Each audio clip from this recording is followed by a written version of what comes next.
What's up, everyone? We have a stacked episode today. We are joined by Caitlin Connor of Be More Adaptive, Bjorn Easer of the Active Amputee, and Jacob Pacheco from Prone to Ride. So tune in. Through that tragedy taught me life is finite. You really have a short window to take what it is from life that you want and enjoy it. You can go back to that day, February 18, 1990, and change what happened.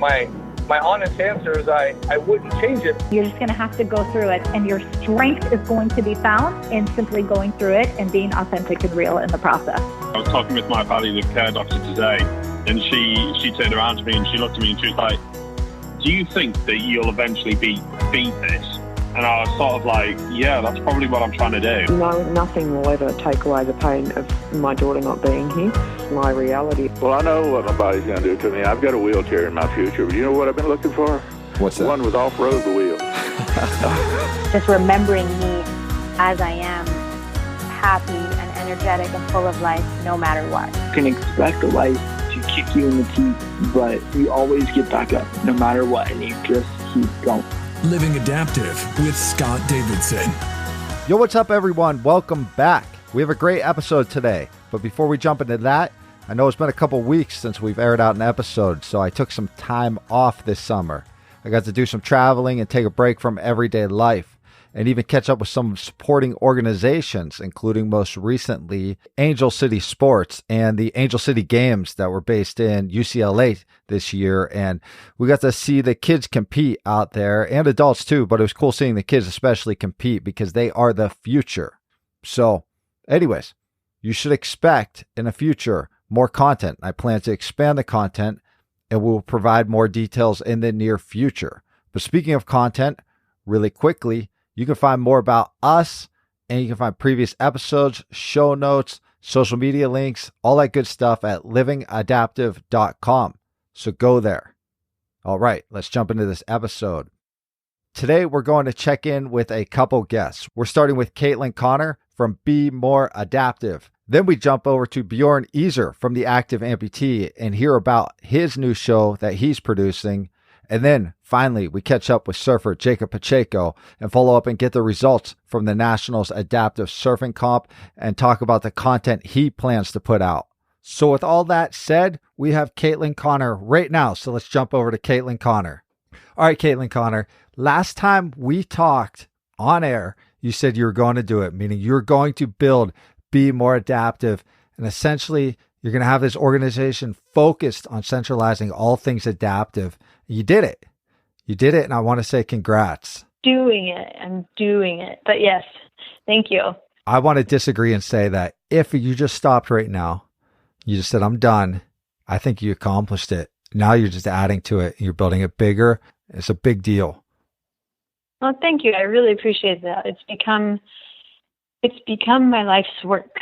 It has. And I think it's time, though. It's been some months. It's time for a State of the Union.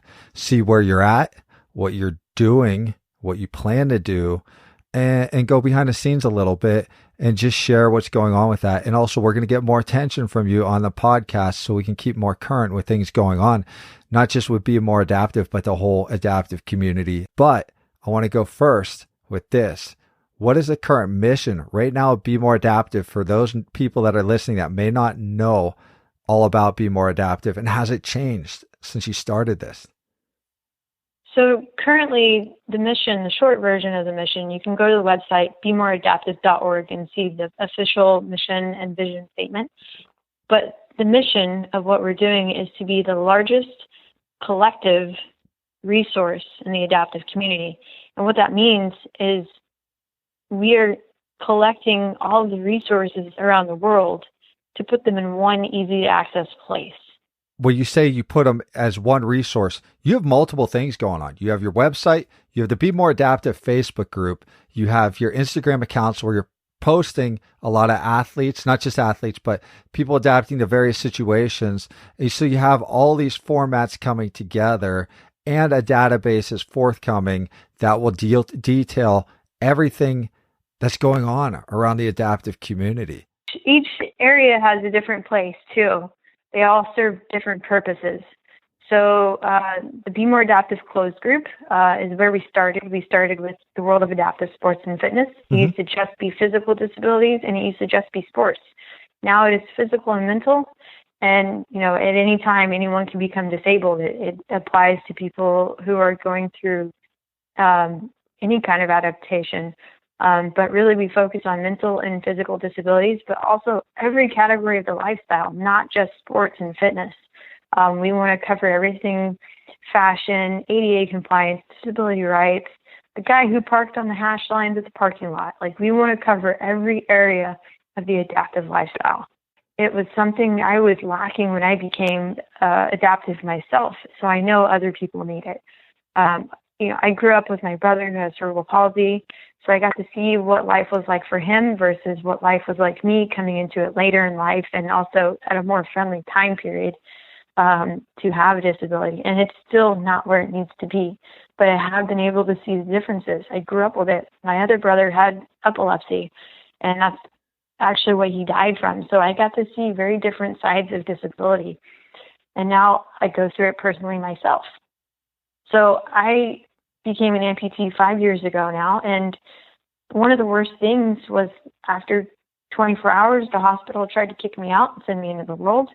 I had no idea what to do and where to go. So luckily I had time to do research and start finding things. I came into the Challenged Athletes Foundation, started getting into sports and literally trying every sport I could because I didn't know what I was good at or bad at. I had no idea. And so I started becoming a resource in sports because I was dabbling in so many different types of sports. People were asking me, who do you know? How do I get involved in the sport? What can I do to get a grant? And I realized the need is out there.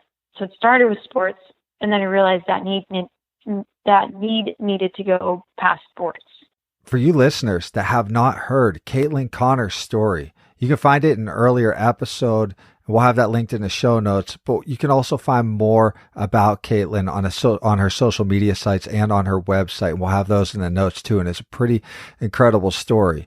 And when I've talked to you offline, I link you to Rustin Hughes specifically because your mindset, your attitude, you both have gone through a significant amount of adversity, whether it's a physical disability or having tragedy surround you with a loved one passing away or going through significant surgeries, whatever it may be, and setbacks. And you both have the same mindsets of pushing forward.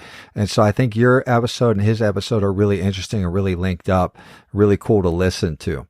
Now, I look at Be More Adaptive and I say, what are the plans for Be More Adaptive going forward? What are your goals going forward? What's something new that you're going to be bringing out? We have a ton of things going on. Currently, we're building our partnerships and trying to help spread the word of the things that are already out there so it's easier. We like to take and get rid of the excuses in the world.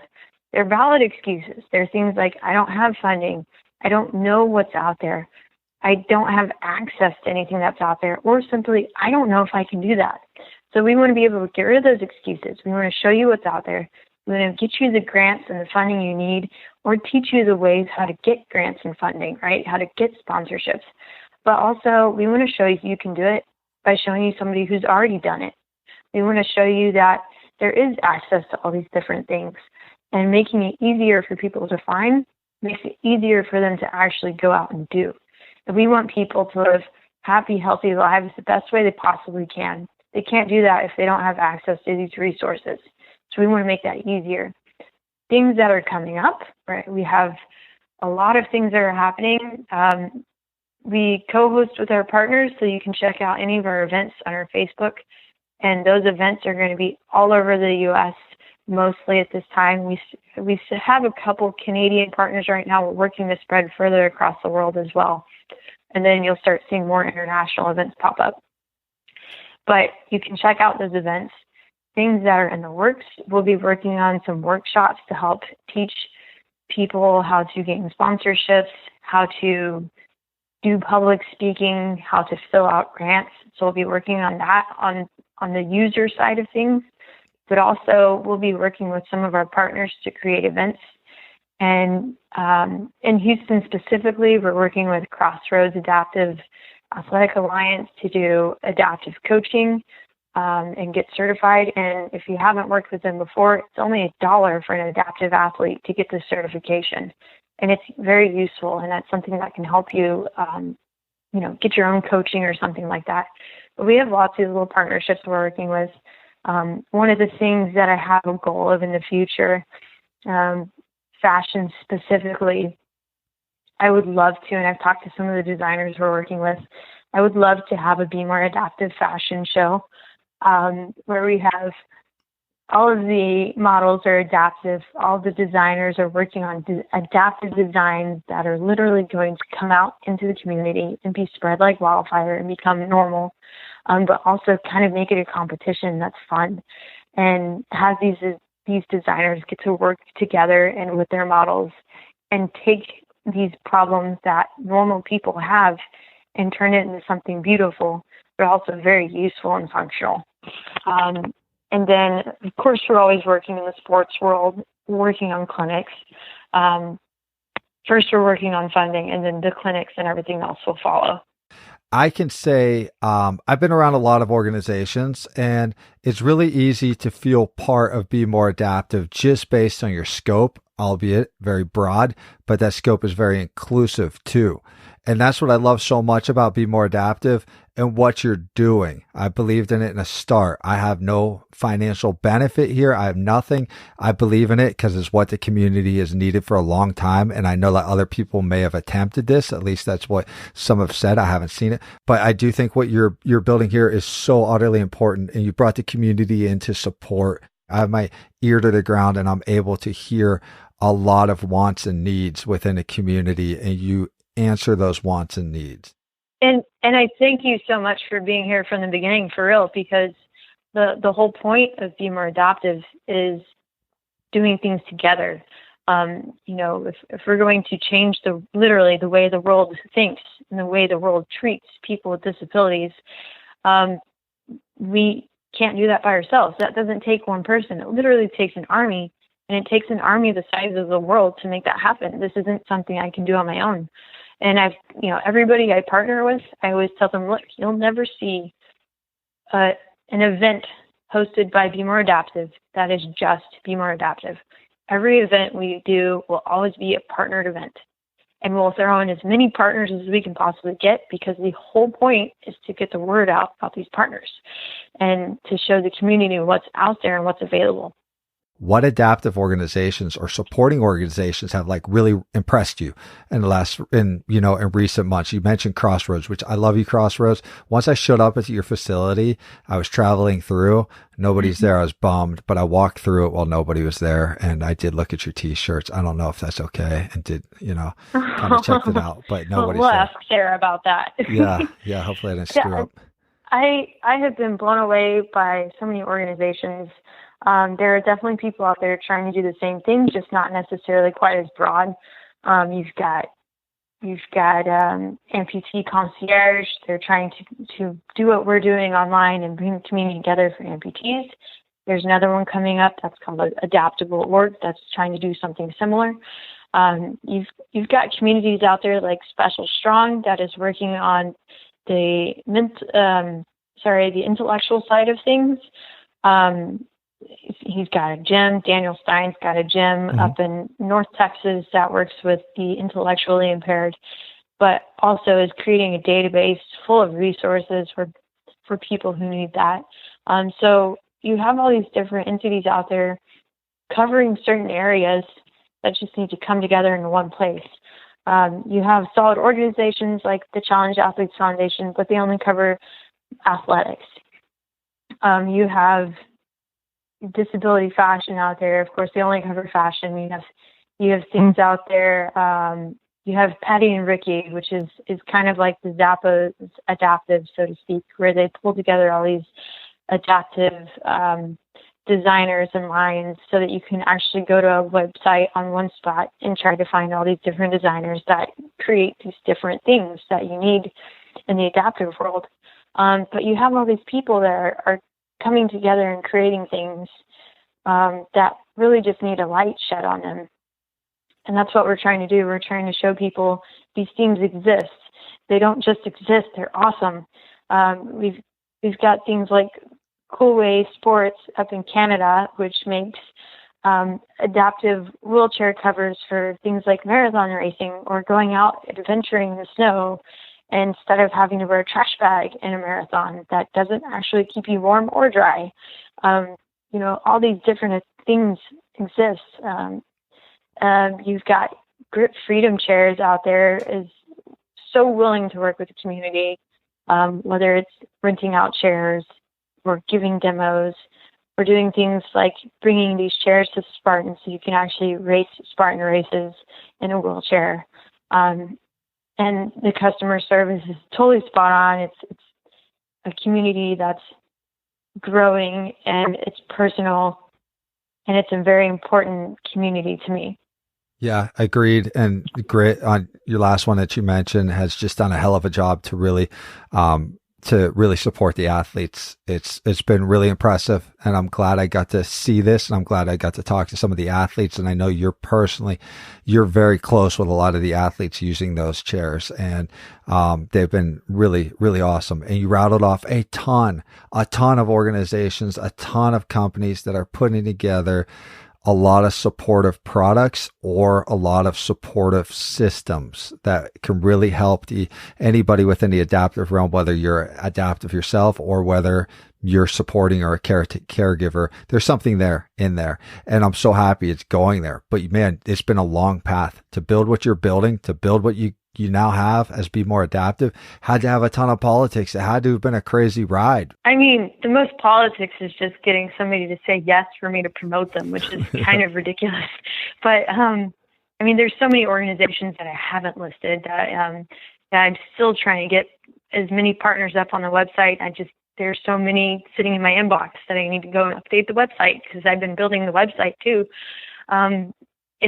It's one of those things. I now have people in the group besides myself that make daily posts of all the events coming up. I have people helping me, and it's fantastic because it's making it easier for people to find these events, and it's easier for people to share, and it's making a community that is more caring about the rest of the community instead of just themselves.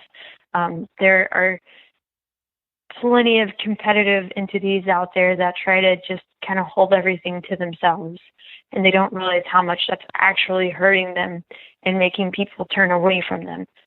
So we want to come together as one and share the burden that is disability and share the burden that is life, and literally make it easier and lighter on the shoulders, and just come together and literally just make life easier. My long-term goal with Be More Adaptive is literally to go to countries that are third world countries that disability is not accepted, that you can be the head of the country, become disabled, and now you're the trash of the country. I want to go to those places and be able to empower the one person that's disabled and stuck in their home, to get them internet access and be able to train them how to work out in their home and become stronger, and how to educate them and teach them literally how to just become a stronger human being. And then the one person that comes home next to them sees them grow, and then that person starts to change their mindset about that person with a disability. It's like 6 degrees of separation. You touch one, you touch many. I want to be able to touch those people that are so far and so lost and don't see themselves as anything good in this world, and just have them blow the minds of all the people next to them, and literally just spread the movement through all the darkest places on this earth and shine that light. It's cool to see the community come together and pick up each other and take care of each other. Yeah. And you know what? And you when you lift up others, guess what? You look up and their hands are reaching down to lift you back up. When we look at Be More Adaptive, and those listening right now, they're sitting there, they're probably wondering, how the hell do I become part of Be More Adaptive? Or they're saying, where can I learn more about being more adaptive? What can they do? Absolutely. I'm always needing help with volunteers. I really need help people collecting data for the database. I've got a database. People are working on it. I could always use people entering data. There's a really simple way to do that if you are a nonprofit or a business entity in the adaptive world, or even an athlete that wants to be put in the database, because I will be sending out information to athletes regarding their disability, their sport, whatever. It's all going to be categorized and searchable, and the athlete side of it will be private, of course. But the easiest thing to do, you can go to the website. There's a tab that is about the database, and there's a form that you can fill out. And that form goes straight into a form on the backside that I can input into the database. So you'll have been putting in data without even knowing it. And then as far as volunteering, I always need people to help let me know there are events. There's also on the events calendar, you can submit your events so that I can put them on the calendar to share to the events or to the events calendars. And then if you want to become a partner, there's a partners page. There's a sponsors page. You can donate to the website. You can donate to Facebook. And literally, if you don't want to donate, on the web, you can always send a check. I will, of course, send a receipt. This is a 501c3 nonprofit now, so we do have tax-exempt status. Where we're going to go with this and see what we can do to continue to promote cohesiveness within the community, and see let's try to get as many people, as many organizations involved under this banner. 100%. And it's, the more it grows, literally, the more the movement grows, the more the resources will appear.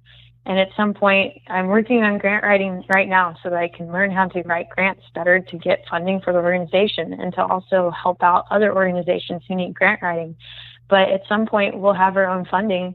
And at that point, we'll start doing clinics. We'll start doing educational seminars. We'll start being able to help out our partners and help out the athletes and do things like grants. So once that gets going, our goal is to be a resource in that sense as well, not just information and connections. Caitlin Connor, I want to thank you for coming on, and we'll check back in and keep moving with this. Well, thank you so much for having me back on the show. Again, thanks to Caitlin Connor from Be More Adaptive. If you want to find Caitlin Connor, you can, of course, go to the show notes, like we said. And just for note, bemoreadaptive.org is their site. That's their home base. So go there. All right. Up next, we have Bjorn Easer from the Active Amputee. All right, Bjorn Easer, you are back, man. Thanks for coming on again. I appreciate it. Well, thanks for having me. Last time we talked, you were talking about getting your platform out there, expanding it, because you already had the Active Amputee, which is a very popular blog site. And you've also had some other things you've been working on. But what excited me the most, because it's my realm too, is podcasting. And was really looking forward to you getting this off the ground, and it's here. And I had the chance to listen to 3 episodes, and you really tell your story. You've gone live, man. You've gone vulnerable. You've put yourself out there, and it was a big process. So I want to say congrats for getting out there. Well, thanks. Yeah, it's been a steep learning curve, as you probably know. Yeah, but it was good.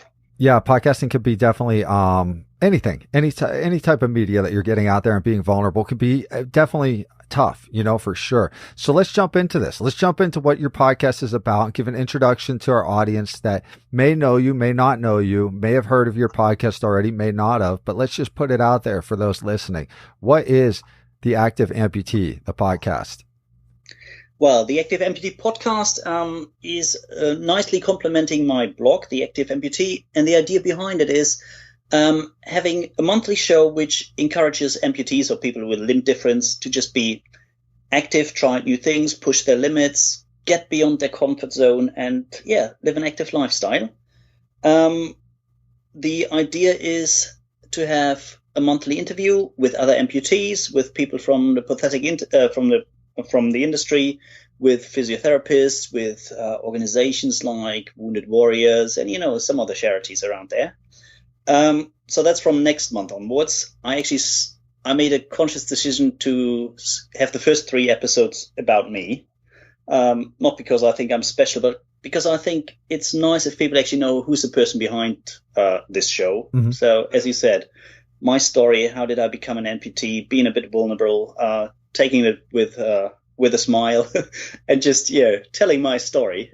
So people have an idea who is the person who's actually running these interviews from next month onwards. You've been a warrior for a while, man. You talked about how you became an amputee, and that started when you were young. You had osteosarcoma, if I remember right, and you had to have an amputation after a bunch of surgeries, and you had an amputation later in life. But you went through some significant surgeries, including experimental surgeries, and you found a way to press forward, and that's been your attitude from the start, you know?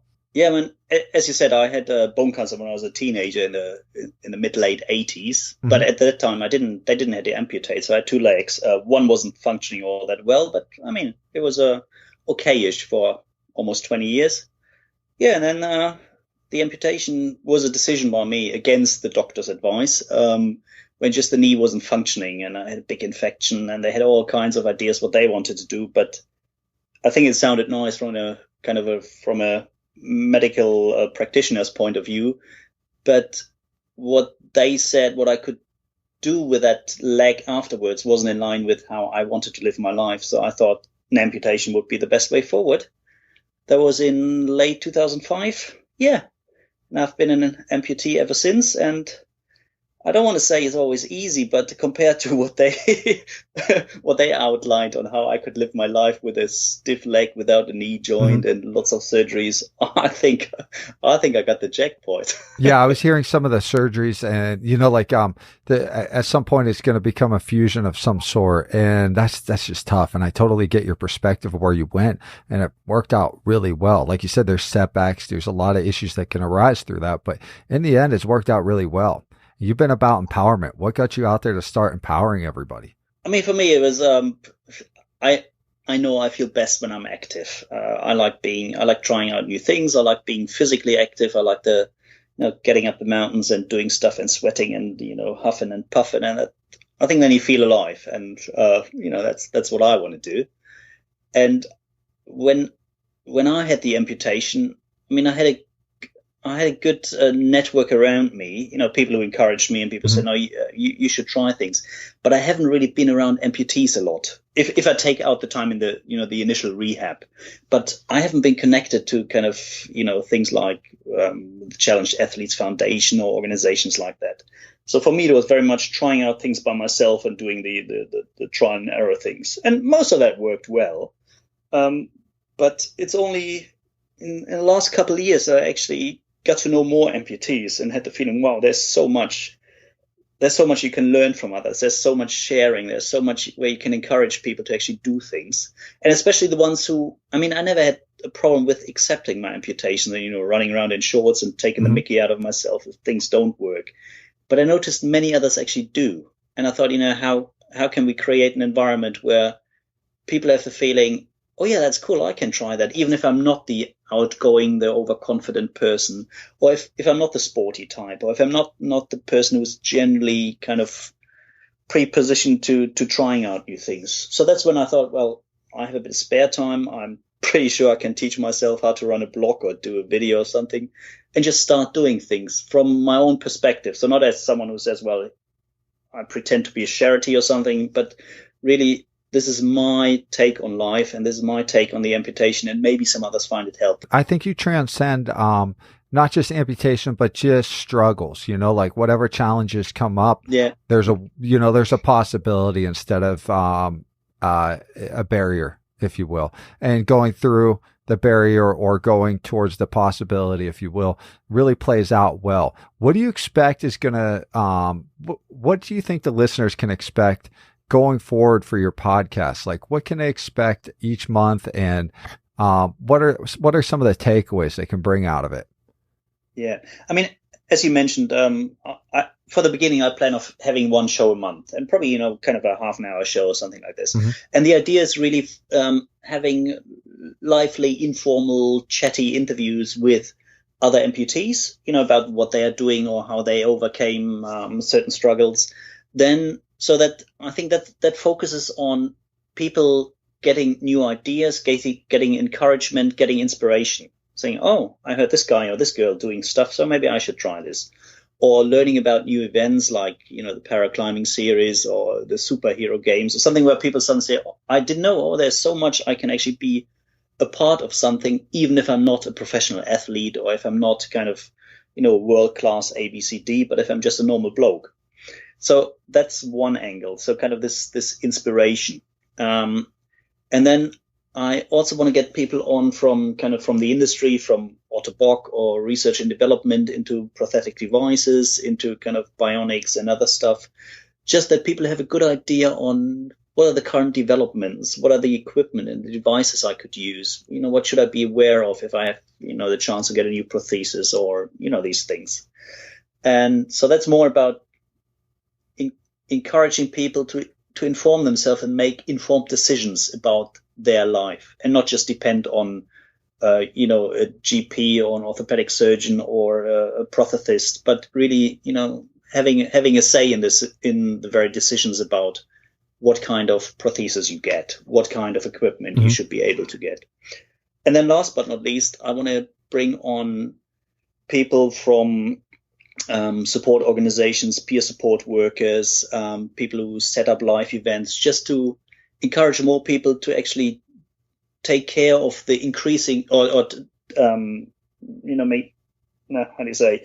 benefit from the increasing number of events for people who have a disability, or inclusive events where you just say, this is not an event especially for people with a disability, but this is something which is great fun and it might be something you enjoy. So kind of these three areas, that's what I want to cover, so that people listen to a show and take away either a piece of inspiration, a piece of new information, or an encouragement to try out something new.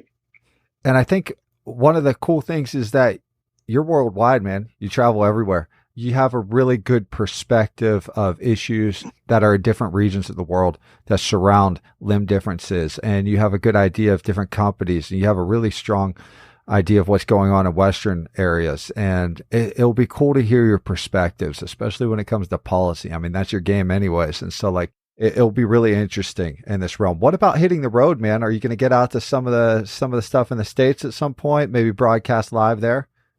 Unlikely at the moment. At the moment, I'm half based in the UK. I'm half based in Germany. I'm half, so three halves altogether. Yeah. As you said, I'm traveling quite a lot for work, which very often for me means sub-Saharan Africa or Southeast Asia. So for me, I'm currently splitting the time between these three areas. So for me, I think from the summer on, the focus is going to be Germany. So getting more jobs back in Germany, really focusing on Germany again, cutting down a bit on my international travel. And at the same time, my real job, so to say, means I travel a lot to Africa and Southeast Asia or East Asia. And I'm not yet sure what's lined up for later this year. Very likely a couple trips to West Africa, and maybe something early next year to South Asia. But it's not yet confirmed, so we'll see. But the States at the moment, unfortunately, not on my agenda. Although I keep on communicating with Paradox Sports, always saying that sooner or later I want to take part in some of their climbing, especially the winter ice climbing. But so far we're just chatting about it. It's not yet really a plan. You got to impart that knowledge. You do have a lot of experience. It'd be cool to get you out here for a clinic doing stuff like that. But you do impart it. I should say you do impart it. You do put it out on your blog, and now it will be in podcast form. And I have seen you actually put video out there too. So it'll be cool to see you continue to share that knowledge base, because there's a lot of folks that want to get out there, start climbing as one of their choices, or kayaking or whatever. You got some significant areas of expertise there. So, that's pretty rad. I just think it's really exciting for you, man, because you're going to get out there in a different format, and you're going to get more mileage out of this format, than you might expect. And I think you really find it an enjoyable experience. And then in turn, we all benefit from your conversations, so it'll be fun to listen.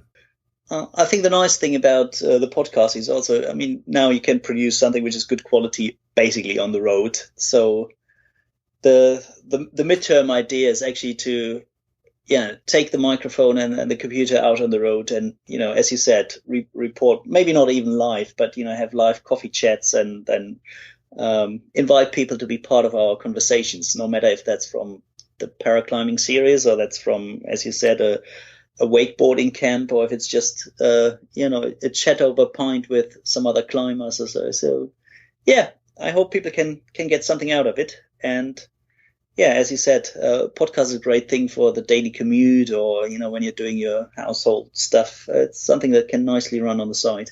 Yep. And where are you releasing to? Well, I mean, you can find me on the obvious suspects. So it's Apple Podcast. You find me there. You find me on Spotify. I still have to see if Google Play finally accepts it or not, but it should be out in the next couple of days on Google Play. So wherever you listen to your podcast, you should be able to find me. Cool. And I also put links on my blog, so very soon you find a direct link to any of the podcatchers on my social media and on the blog. Yeah, it's cool. I think it's going to be a really good experience for listeners. It's just another really solid content creating format that we're getting to enjoy. So I think when we look at this and we look back at this, I think that it's going to work out great. And I think you're going to have really entertaining show, but really informative show. So I'm looking forward to every episode. Great.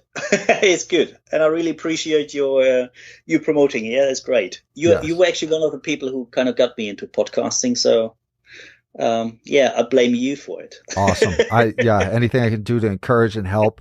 That goes for the listeners too. We're out there to kind of promote this great, big, beautiful, adaptive world. And that goes for anybody that's supporting, any of the supporting orgs too. Whatever we can do to help. If you're on the same mission, that's what we do. So. Yeah. No, I agree. Yeah. All right. Well, thanks for coming on, Bjorn. Bjorn Easer, everybody. Thank you. Thanks. Yeah. And we catch up soon.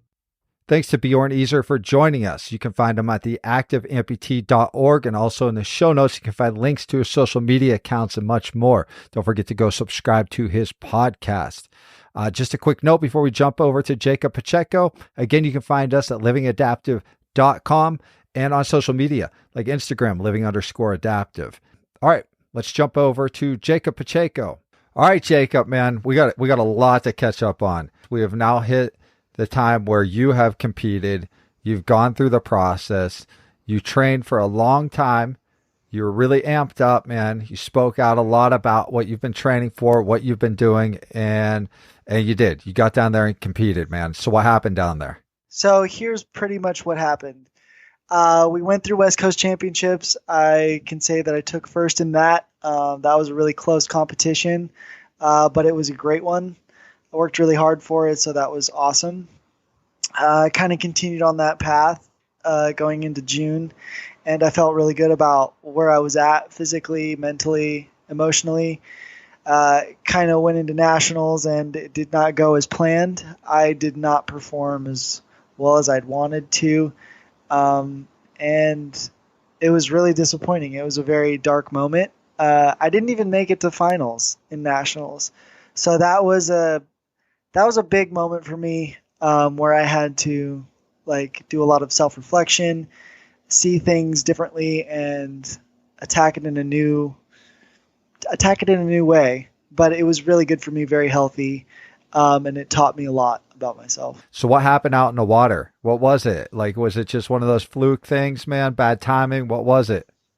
No, I was ready physically and mentally and emotionally. I was prepared on all three of those fronts, but there was a fourth front that I was not prepared for, and that's what caused me to not perform at an optimum level.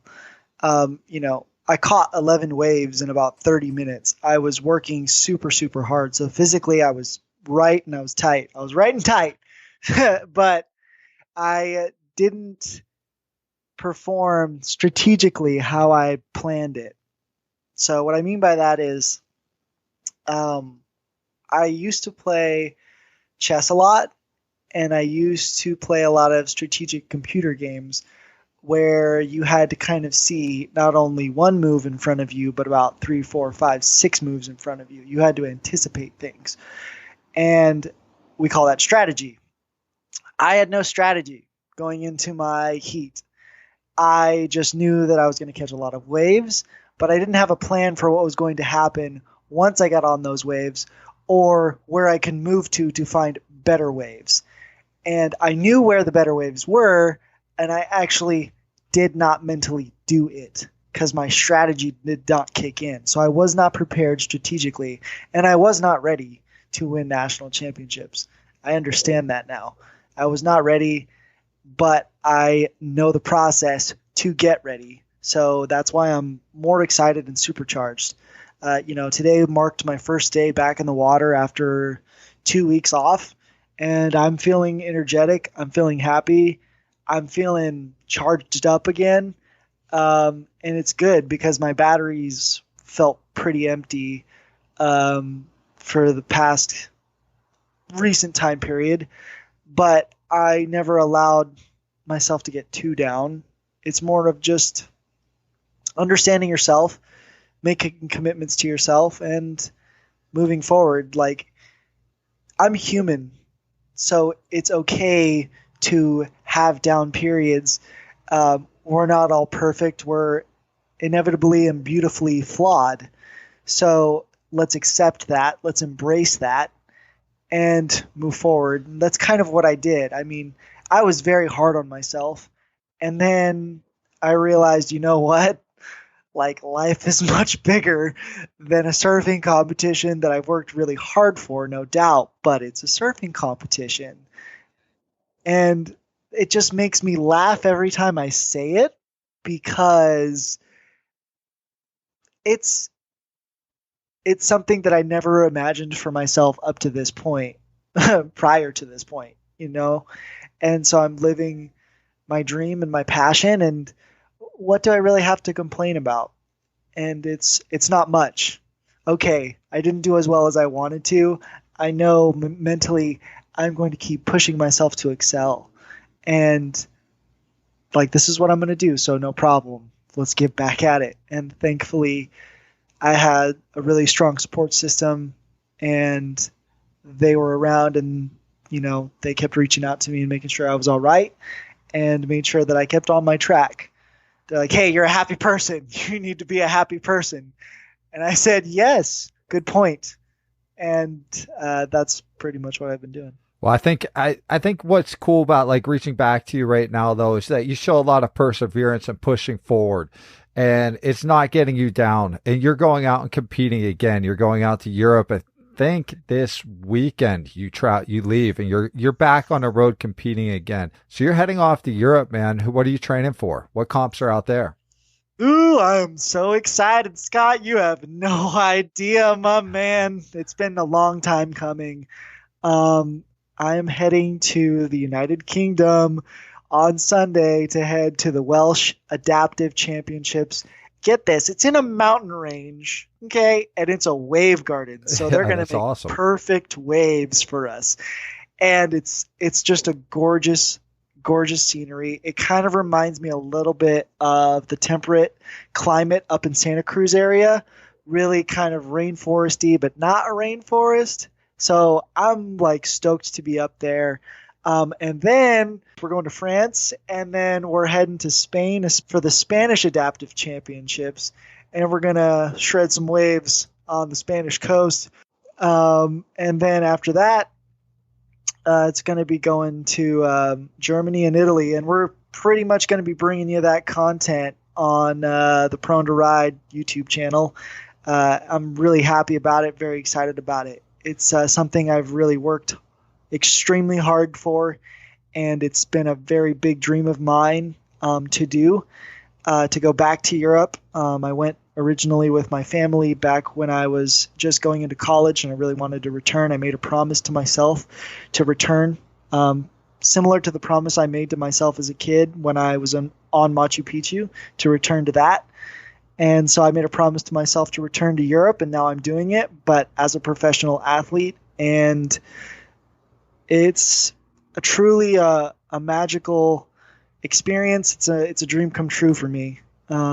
So I can't help but have a lot of fulfillment in my heart and gratitude for what's happened in my life. And I'm very lucky. Once you're done overseas, you're going to get back here, man. Are you going to be at any clinics? Are people going to be able to hang out with you and train with you?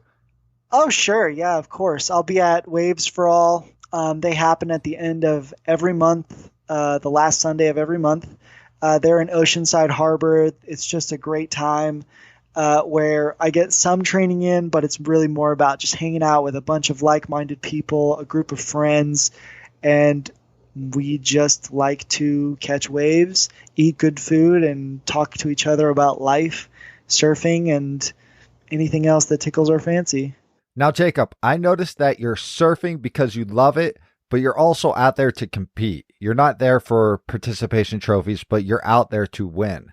Right. I mean, it's a conscious choice about what you really want. Do you go for enjoyment? I mean, it should be a combination of both enjoyment and competition. First of all, you need to enjoy what you do, but you also need to make a decision about whether or not you want to be competitive. Once you create that shift, it requires a different mindset. And that mindset can develop over time. It can happen instantly. I would say for me, it took me some time to transition over into the more competitive mindset because I really surfed with my friends for enjoyment. I always wanted to compete with them, but it was really more of recreational competition. Mm-hmm. But now we're moving into professional competition and advanced competition. Things get a little more dicey. You have to plan more. You have to be strategic. You have to eat better, train better. It requires commitment. And that's really what it comes down to is like, what's your commitment level to what you want to do? And, elite level athletes, especially adaptive athletes, they have to donate probably 50 to 75% more time out of their schedules to kind of cope with their training demands, their recovery demands, and their budgetary strains. Because for the most part, a lot of them do not get paid to do what they do. They kind of do it out of their own pockets, or they get assistance from other organizations to really make sure that they can accomplish what they need to. And I give every adaptive athlete who does it at a high level, I give them all lots and lots of respect because it's not easy out there. But if you make it work for you and you find a way that if you find a way or a system that works for you, then go for it. Why wouldn't you? Because the movement's growing. It hasn't taken off yet. I wouldn't say that. It's actually growing quickly. It hasn't exploded yet, but it's going to be there pretty soon. So if you can take a shot at it, if you've always wanted to be a professional athlete and you have a disability, it's definitely possible. It's definitely possible, but you have to be really, really smart about it. You have to be committed to it. You have to understand every single ounce of what's expected because it's a lot. And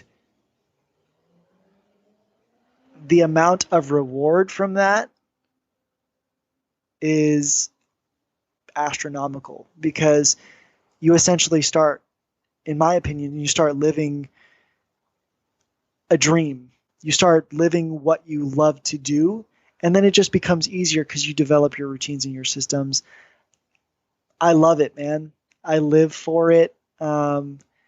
It's something that's a huge part of my life. It's brought me so many good things, and I'm just really grateful for it. Best way to follow you, of course, is your YouTube channel, Prone to Ride, also on Instagram, which is Prone to Ride also, and then on Facebook. And of course, listeners, it's going to be in the show notes. Don't flip out. Just click down there. It's all there. Everything's there. You're going to be able to find it off my link tree too, and in my notes and on my links on the website too. So we're going to have all of that information. We're going to check back in once Jacob Pacheco comes back from his competition in Europe, see what he's up to, see what the adaptive surf scene is like. He's going to let us know where it's at, where to go, and we'll keep him as our go-to in this realm too. So you'll be able to get all the current events that are going on around there. So Jacob, man, we appreciate you being here. Good luck. I appreciate you too, man. I wanted to say something to your fans. You guys are amazing. Love the engagement that you guys give Scott. I think he puts in an amazing amount of work, And if y'all listen to this podcast for the first time, you need to hit the subscribe button because it's really good content that he provides, and he provides authenticity, and he provides an authenticity that's not really found in the podcast adaptive game right now. So I have to give you props, man. I love coming on here. We always shoot the shit, so I enjoy it. Thanks, my man. You know what it's all about? I don't give a shit about sponsors. I don't give a shit about money. I don't care about any of that. Let's just keep it real because You sell yourself, bro. You sell yourself. Exactly. Let's keep it real, though, because there's so much craziness in this world, and there's so much stuff you can get caught up in the politics, and it's just keeping it pure, keeping it for us, the people that are out there putting content out there, and also for the listeners. But Jacob, I want to say thank you for being here, and best of luck in the competitions overseas. Take care. All right. Peace out, my brother. All right, listeners, that's our episode. Remember, go to livingadaptive.com to find previous episodes, show notes, contacts for guests like this guest, links to social media accounts, and a bunch of other good stuff. So go there. Peace.